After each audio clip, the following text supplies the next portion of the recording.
This is Lisa from MobileTechReview, and this is the HP Spectre X360 15-inch gem cut. Again, what's different this time? Finally, it's the OLED display option that HP teased us with months ago. It's finally available in shipping now. We're going to look at it now. So if there's anything more confusing than HP's product lineup, it's HP's website, at least in the United States. It can be awfully confusing because there's so many configurations of products and they sometimes sell multiple generations.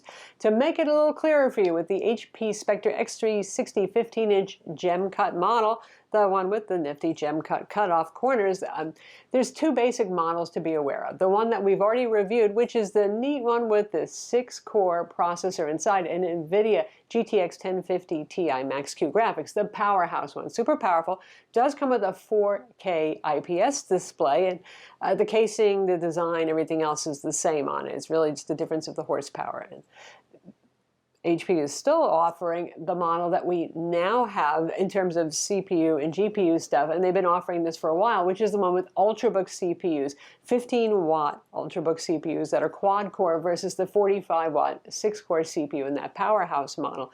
This one is paired with NVIDIA MX150 low-end dedicated graphics. It's got 2 gigabytes of GDDR5 VRAM versus the 4 gigabytes that you've got in that GTX 1050 Ti Max-Q model. So this one is an Ultrabook in a bigger package, basically. For those of you who just want to have a bigger screen, a bigger keyboard, room for a number pad, that sort of thing, that's what the deal is. So you like OLED. Who doesn't like OLED, right? It's so colorful. The contrast is described as near infinite. Really, it's around 400,000 to 1 to 500,000 to 1, depending on the panel you're looking at. Well, if you want OLED right now with HP, you're only going to get the one with the Ultrabook CPU that we are reviewing today. If you want that powerhouse 6-core CPU and that high-end NVIDIA GTX graphics, no OLED for you, it's still IPS. Why? I know, why? Well, there's a reason, and HP shared that reason with us, and it does make perfect sense.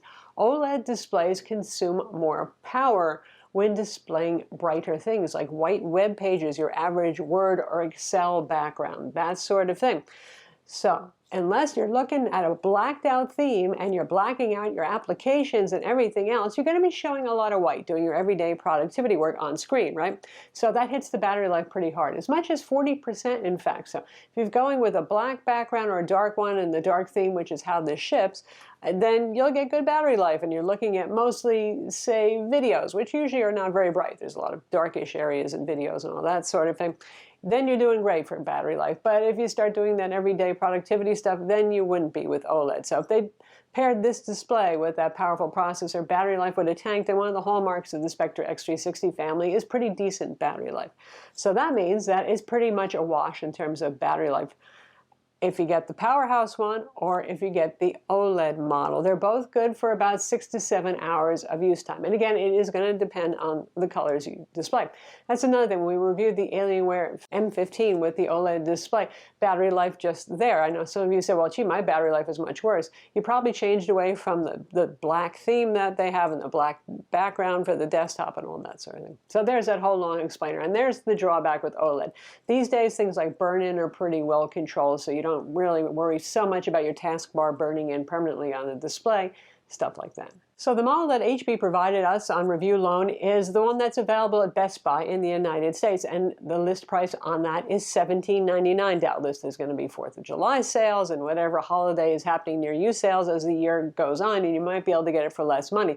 It's pretty pricey, but again, it's a very high-end configuration. It's got that 4K UHD OLED display. It's got the usual Spectre features like the white backlit keyboard, gigabit Wi-Fi, all of that. 16 gigs of DDR4, 2400 megahertz RAM, which HP says is 2 8-gig modules.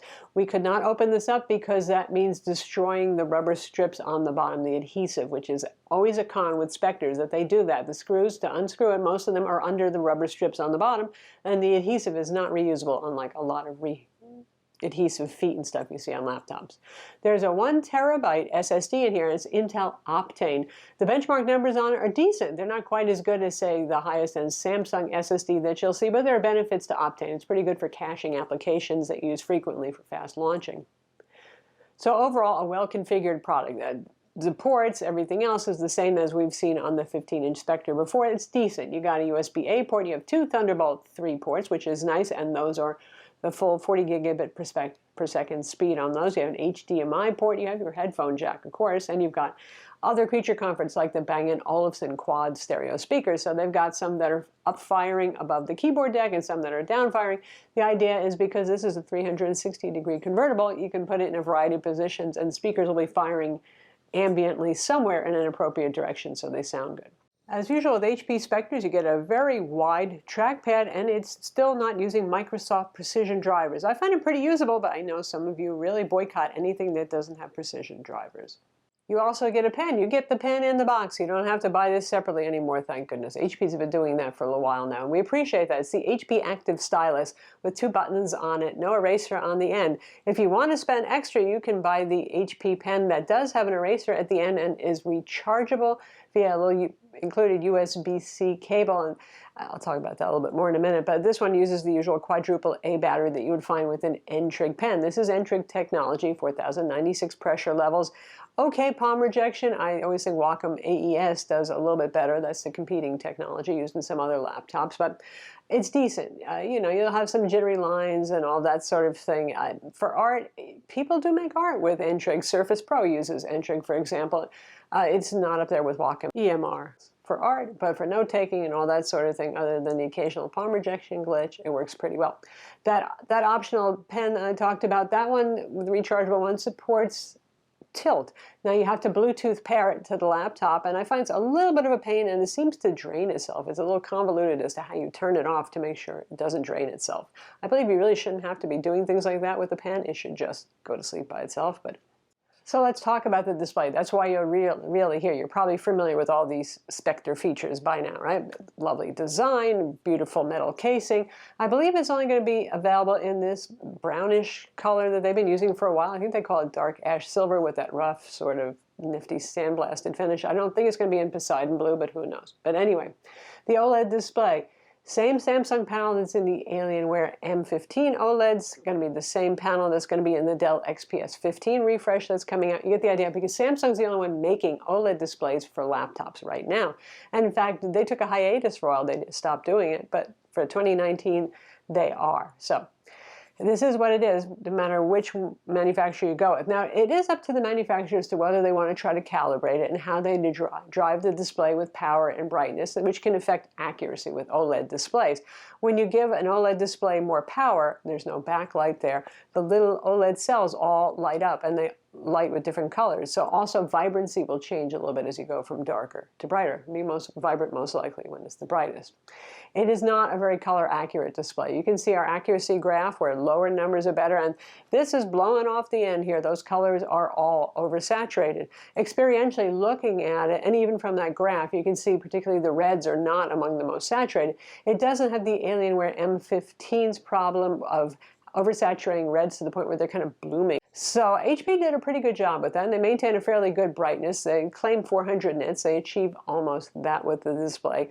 Black levels obviously are 0 with OLED, because with OLED there is no backlight. So if you're displaying black, you're turning off all the little OLED cells to show black. It's lovely to look at if you're buying this to consume content. If you just want to see really vivid colors when you're watching your videos, for example, you're going to like this. It's going to make your photos look better than they actually really do. Honestly, it's going to oversaturate them, and the contrast will be beyond what most printers could achieve. You get the idea. If you are a professional, and I don't mean I love my GoPro and I edit videos a lot. I mean people who are doing this for cinematic output where wide gamut like P3 is used. This wouldn't do it because it's not accurate enough. If you are a professional photographer who sells prints, and probably big, large format prints that go on people's walls, because print is a wide gamut format, it wouldn't be the best. Now, one thing to be aware of, if you are a hobbyist, your GoPro videos and your photos will look better on this screen than on everybody else's who doesn't have an OLED display. So they're going to look brilliant and saturated and contrasty. And you're going to see it on your friend's display as a regular IPS display, and you're going to go, oh, it doesn't look so great anymore. So keep that in mind. And you know, if you're using something like Adobe Photoshop, it is a color managed program. Windows as an operating system is not, which means it will keep the colors somewhat in control in Adobe Photoshop to be a little bit more accurate. But keep in mind that Saturation may not be as awesome as you think for everybody else in the world if you're creating content. But that said, if you're just buying it to look at it, it's nice to look at. In terms of heat and noise, well, obviously it's not going to get quite as toasty as the one with the 6-core CPU and the NVIDIA GTX graphics. And the surface temperatures on it are pretty well under control. HP has command center, so you can actually set it to be cooler or more powerful but noisier. You get the idea. So we just leave it on HP's version in the balanced mode, and you will hear the fans quite a bit because this is a pretty thin laptop. You will feel some heat on the bottom because it's metal. This is the truth with Spectres, as always. But they have improved heat over the years, so this does not get burning hot. I'm going to get the hair off my legs singed, that kind of thing. But yeah, you'll hear the fans. The core temperatures on this are pretty good for the CPU temperatures internally. Nothing worrisome. Mostly it stays in the 50s to the 70s centigrade when it's working hard, so that's all good stuff. The NVIDIA MX150 graphics, like I always say, it's pretty low-end stuff. It'll give you a little bit extra oomph when you're doing photo or video editing in Adobe products, for example. It'll help you a little bit with older games like BioShock Infinite, where you actually see a playable game versus a meh game with Intel integrated graphics, but yeah. The benchmark graphs actually show that story pretty well. So we compare it with the more powerful Spectre x360 15-inch and also with the Spectre x360 13.3-inch gem cut, which has the same CPU but only Intel integrated graphics and also a smaller chassis. So when you see a different value, say in something like Geekbench, which only measures the CPU, the reason the 15-inch does a little better is more room for cooling, so it runs a little bit faster. For battery, the same old 84 watt-hour battery that HP's been using in this model, and you get a 90-watt charger with a barrel pin connector. It does not plug into USB-C. You could use a USB-C charger on this, but you'd have to find a 90-watt charger, less common than the usual 45-watt aftermarket ones that you'd have.